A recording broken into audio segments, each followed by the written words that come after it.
కరీంనగర్ నుంచి హైదరాబాద్ వస్తున్న బస్సులో ఒక్కసారిగా మంటలు చెలరేగి బస్సు పూర్తిగా దగ్ధమైంది. కరీంనగర్ బస్టాండ్ నుంచి హైదరాబాద్ కు బయలుదేరిన ఎలక్ట్రికల్ బస్సు అలుగునూరుకు చేరుకోగానే బస్సులో అకస్మాత్తుగా మంటలు వ్యాపించాయి.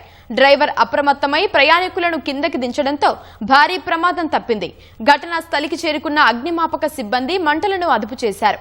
దీంతో బస్సులో ఉన్న ప్రయాణికులందరూ ఊపిరి పీల్చుకున్నారు.